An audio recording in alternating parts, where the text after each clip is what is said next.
Dalam tahun ke-7 zaman Yehu, Yoas menjadi raja dan 40 tahun lamanya ia memerintah di Yerusalem. Nama ibunya ialah Zibia dari Beersheba. Yoas melakukan apa yang benar di mata Tuhan seumur hidupnya, selama Imam Yoyada mengajar dia.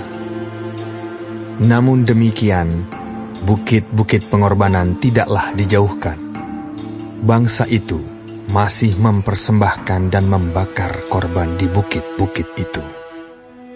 Berkatalah Yoas kepada para imam, segala uang yang dibawa ke dalam rumah Tuhan sebagai persembahan kudus, yakni uang masuk untuk pencatatan jiwa, uang tebusan jiwa menurut penilaian yang berlaku untuk seseorang, dan segala uang yang dibawa ke dalam rumah Tuhan karena dorongan hati seseorang, baiklah para imam sendiri menerimanya, masing-masing dari kenalannya, dan memakainya untuk memperbaiki yang rusak pada rumah itu, di mana saja terdapat kerusakan. Tetapi dalam tahun ke-23 zaman Raja Yoas, para imam belum juga memperbaiki kerusakan rumah itu. Sebab itu Raja Yoas memanggil Imam Yoyada dan imam-imam lain, serta berkata kepada mereka, mengapa kamu tidak perbaiki kerusakan rumah itu? Maka sekarang, tidak boleh lagi kamu menerima uang dari kenalan-kenalanmu, tetapi serahkanlah itu untuk memperbaiki kerusakan rumah itu. Lalu setujulah para imam itu untuk tidak menerima uang dari rakyat, tetapi mereka pun tidak usah lagi memperbaiki kerusakan rumah itu.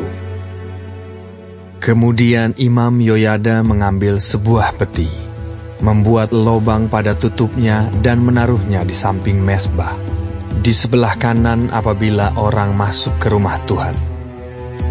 Para imam penjaga pintu menaruh ke dalamnya segala uang yang dibawa orang ke dalam rumah Tuhan.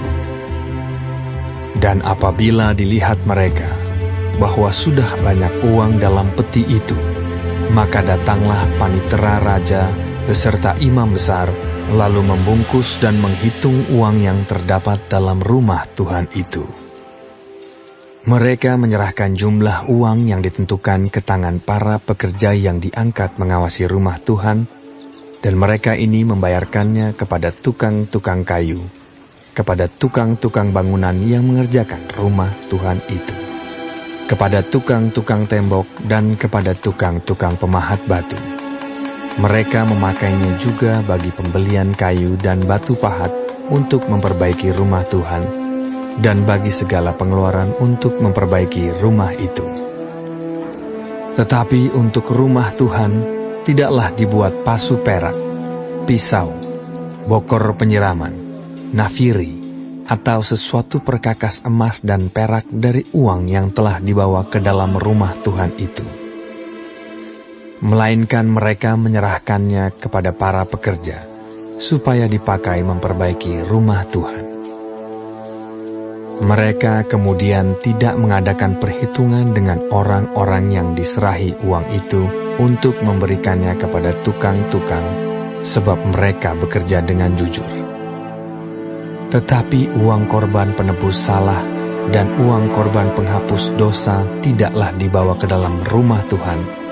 Semuanya itu adalah bagian para imam.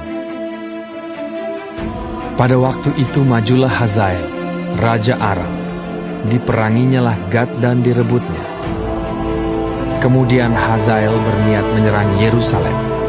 Tetapi Yoas, Raja Yehuda, mengambil segala persembahan kudus yang telah dikuduskan oleh para leluhurnya, yakni Yosafat, Yoram, dan Ahazia, raja-raja Yehuda, dan persembahan-persembahan kudusnya sendiri, juga segala emas yang terdapat dalam perbendaharaan rumah Tuhan dan istana raja.